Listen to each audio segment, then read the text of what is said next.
Put your head forward, talk with purpose. It's wonderful to see a parent turning around their situation. Kids dressed, teeth brushed. All right, arms in. Thank you for cleaning up after yourself. You're getting it. Give me 5. All right. Look at me right now and stop. That is what I am talking about. Can do. And Jo Frost from the TV series Supernanny joins us now from LA. Jo, how are you? I'm doing extremely well, thank you. Very busy, helping many families at a time that's very crucial and very uncertain. So keeping busy with public service. Well, I mean, as someone who has a 1- and a 3-year-old at home, I mean, the 3-year-old at the moment is next level. I mean, what do you do with those tantrums when the tantrums are going on for 20 minutes? I mean, I know you say hold your ground, but boy, oh boy, it's tough. It is tough. I hear many parents out there. I've been looking after my own 6-year-old grandson as well. So it's really important as we are, you know, living with this pandemic, to have the importance of where that focus is. So making sure that we're able to have a routine that allows us to be able to somewhat keep consistency in our children's lives. And I think it's so important to focus on the positive. So, you know, we have a new ritual for a new time in being able to come together around meal times with gratitude so that we focus on what is happening that's good for the day. And to remember that we're not homeschooling, we're at home in a crisis trying to homeschool. So it's important to be able to recognise that they are very different.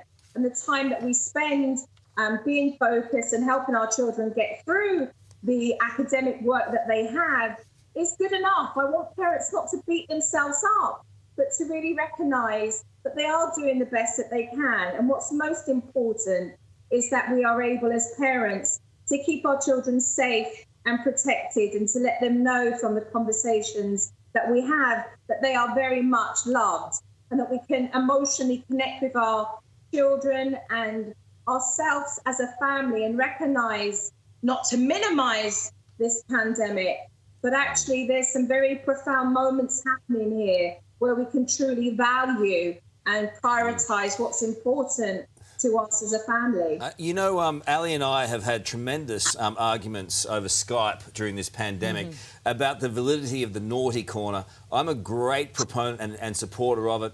Ali, not so much? I don't like calling it the naughty corner because then the kids think that they are being naughty. I prefer to call it timeout.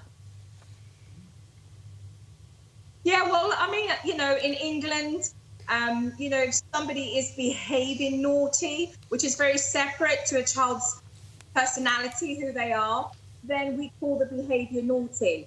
The consequence, the discipline, is used more frequently, named a timeout. In America, they call it a timeout. And behaviour, as in you're behaving naughty. But I think it's important to separate the behaviour from the child.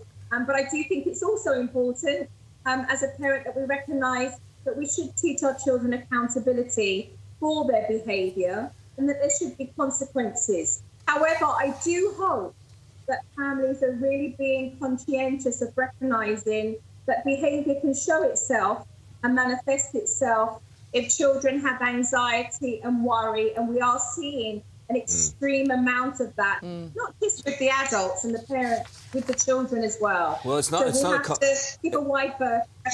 It's not a competition, but I think that I won that one. I won. Yeah. Well, no. Were Let's you go even straight to the listening viewer to questions now. We've got a huge response. This is from Lily Catherine, who asks, "How can you build resilience in an 8-year-old girl, especially when it comes to friendships?" Your advice to Lily. But I think they're two separate things, really. You know, right now we're building friendships online, right? You know, the connections that we're having because of social distancing, because of us practicing safe guidelines of COVID-19. But at the same time, the resilience is being able to talk to your children emotionally. It's that emotional intelligence of being able to connect with our children and to problem solve together, and to recognise that this is a phase that we're going through. you know, and we will come through this. And it's important to recognise that we are all doing our bit to work alongside what has been presented for us in each community, neighbourhood and in each country.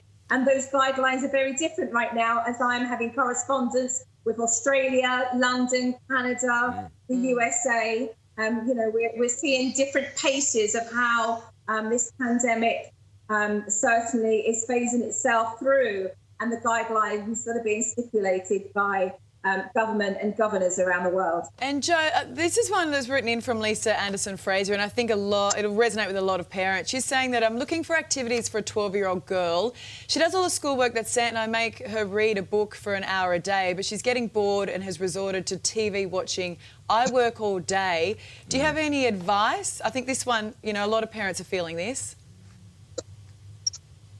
Yeah, they are. It's the balance with homeschooling and with making sure that we are able to facilitate if our children are not too sure what to do with the day. I think working all day at home is not realistic.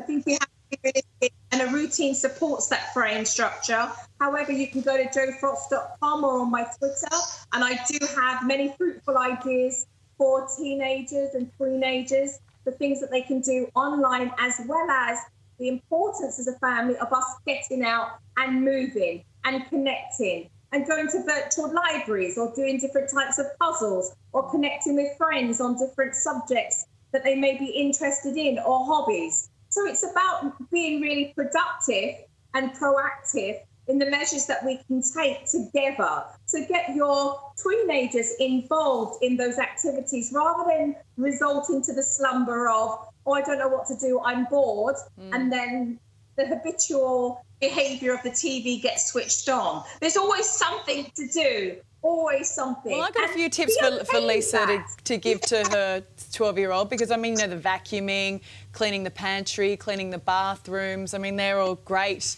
activities to do once it's school. Well, oh, he's hopeless. Oh. The 3-year-old's better at it than he is. OK, I've got one more for you. With siblings stuck inside all day too, there's going to be fights. My two boys, I took them to tennis the other day, they had a huge fighting experience. It was actually really interesting to watch how they sorted it all out. But how can we keep the peace during isolation, Jo?